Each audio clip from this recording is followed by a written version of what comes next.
All right, everybody.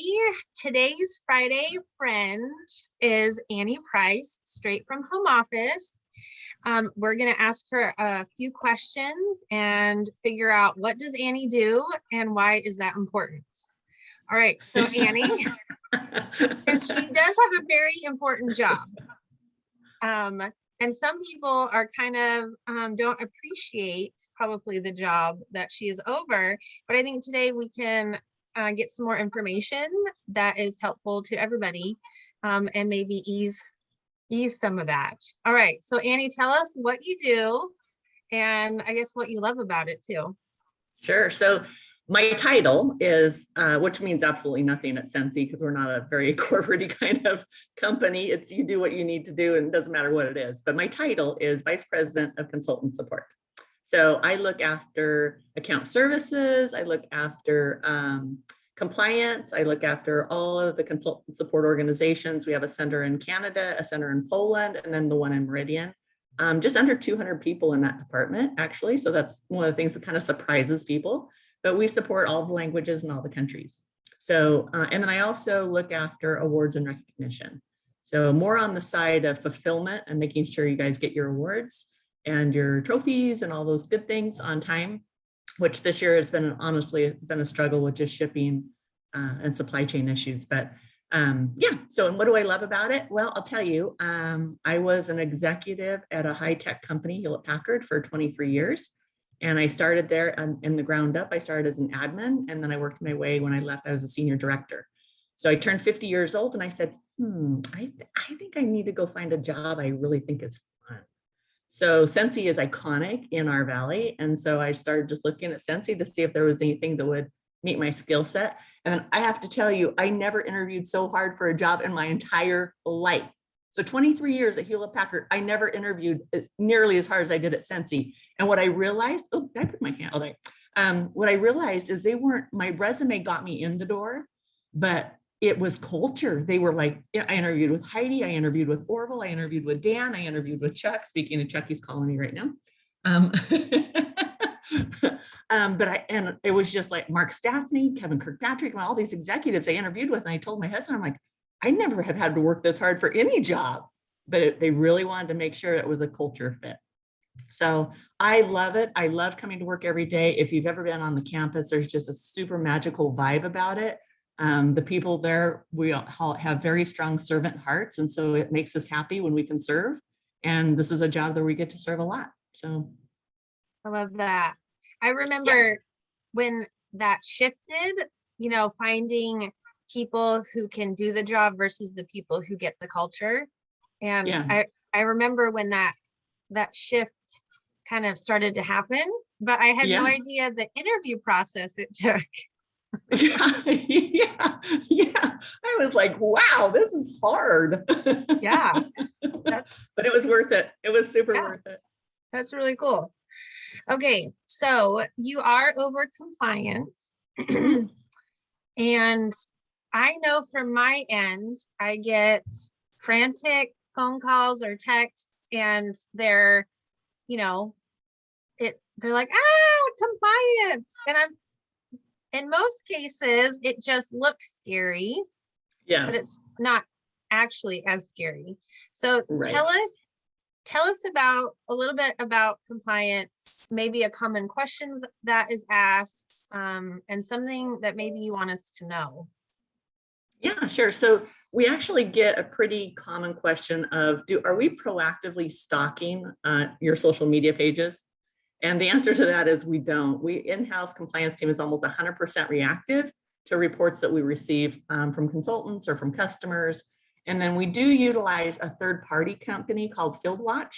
And that's a vendor who just proactively searches the web for potential violations. But they're really focused mainly on income or product claims, because of how tightly that's regulated by the FTC and how jeopardizing that could be to our consultants and to our company if we are making product claims and income claims. So we don't proactively go out there and stalk anybody.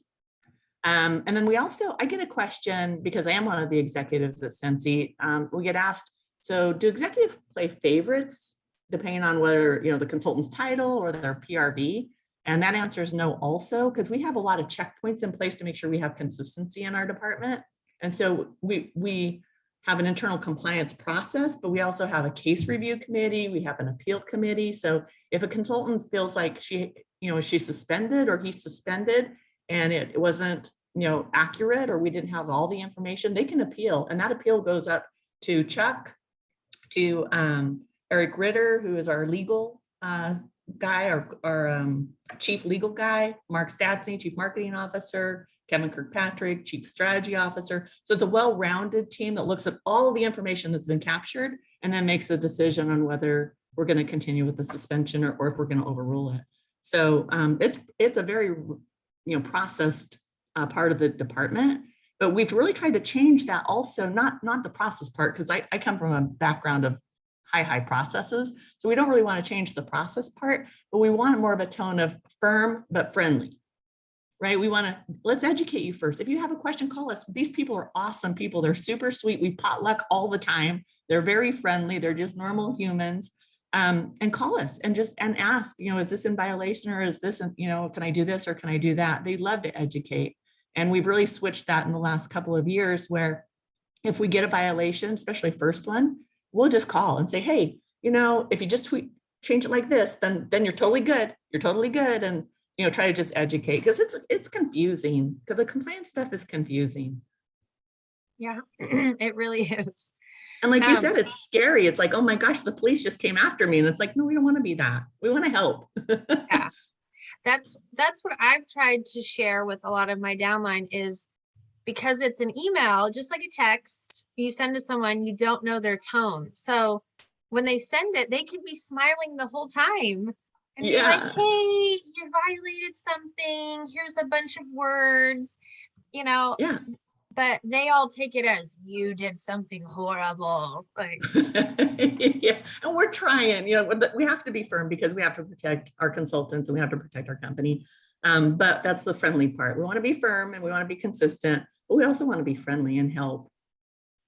Yeah, that's what I try and remind everyone. So if you're watching this, just know that it can be scary, but it's not like, it's just a small, like, hey, you did something naughty, let's just change it.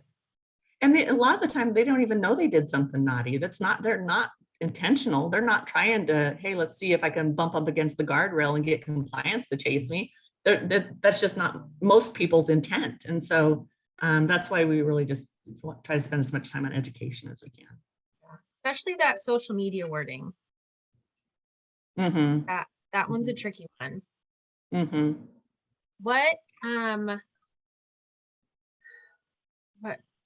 How do I want to word this? Yes, what is we might have kind of covered this, but a common issue that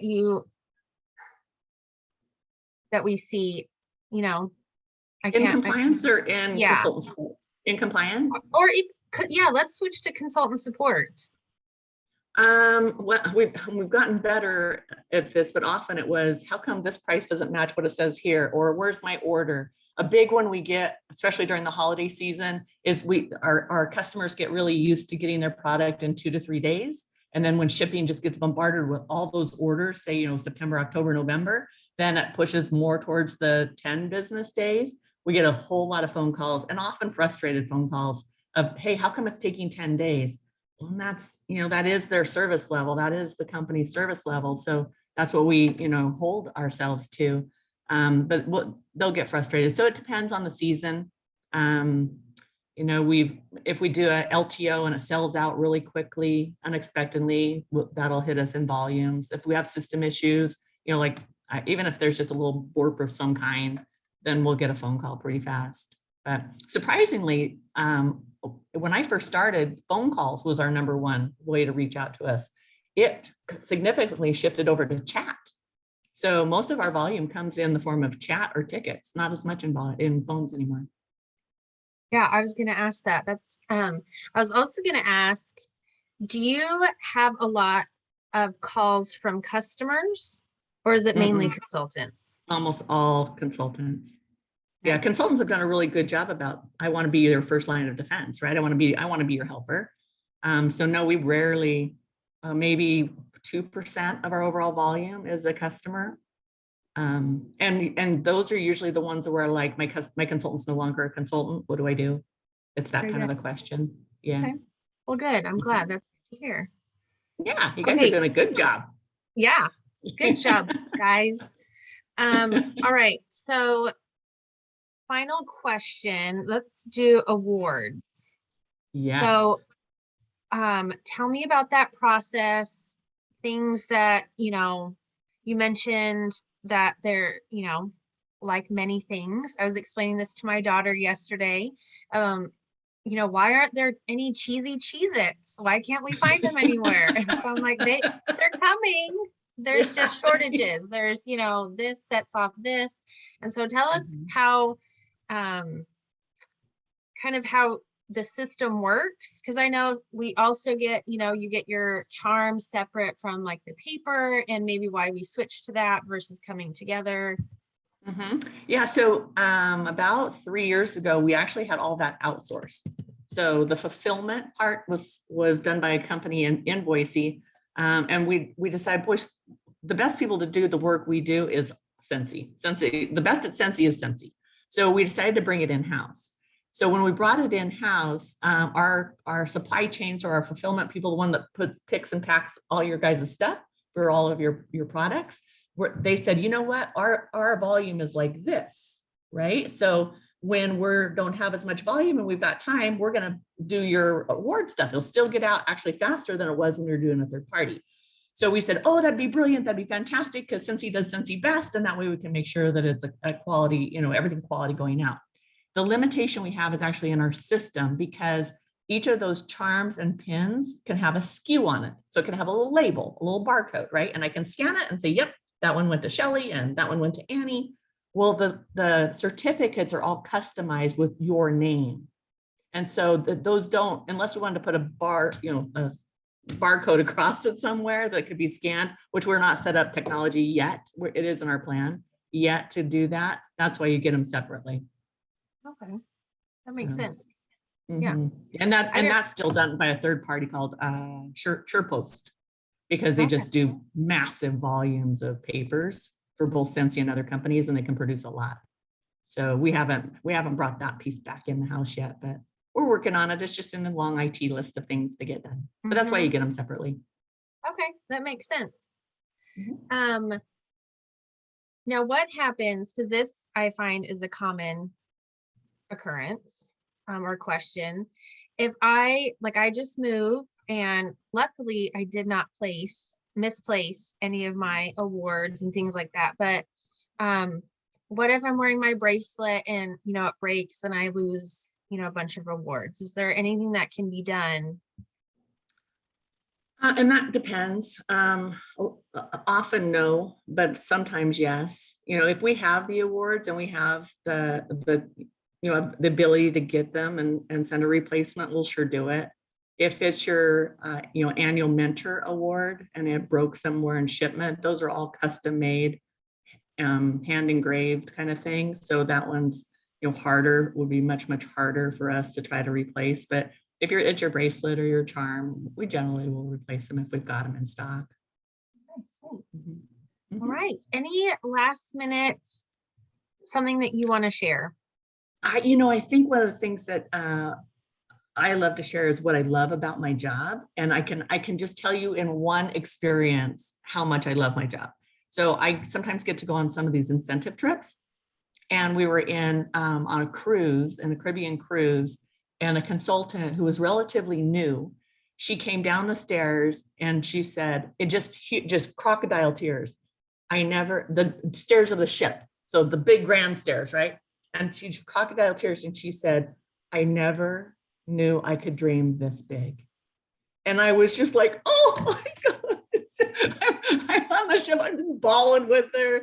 It's like, because that's what I love about my job is I see people that are, we've got all types, right? We've got cancer survivors and we've got single moms and single dads. And military spouses, and sometimes that sense of income is what they need, or it's just something to get them out of the house. And then to see them do so well with it, and then be able to go on those incentive trips and then live that, and just that for her to say, I never knew I could dream this big. It's like, oh my gosh, I just, yeah, it melts me every time I think about it. I get goosebumps when I think about her. I love that. And I love that y'all go on the incentive trips. It's so much fun. It is so much fun. And you meet the nicest people. And I love hanging out with you guys.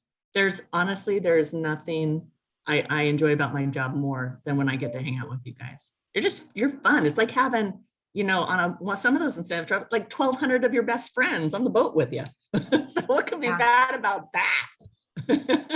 It's so true. It's so true.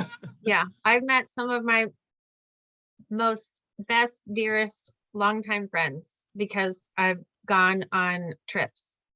Right. And you have memories, and you can share those memories with each other, and pictures. And yeah, if there was one plug I would do for your whole team, Shelly, is get on those incentive trips when they're available and all this craziness is done. There's just magic happens there. And I was in Punta Cana, I think, on one of those incentive trips, and I was with a husband and a wife sitting at the pool. And the husband said, yeah, I didn't think this Scentsy thing was going to be much. I told her $100. Are you kidding me? He goes, now after seeing this, she can have whatever she wants. And the wife or the consultant's like, yeah, he's labeling for me. He's delivering packages for me. He's all on board, because it's just not that, crazy direct selling company that's a mystery to him. It's tangible and it's real, and great things are happening. So anyway. Yeah, I love that. Well, Annie, thank you so much for taking time out of your day and doing this for us. And to those who watched our Friday Friends, we hope you enjoyed it, and we will see you on Monday.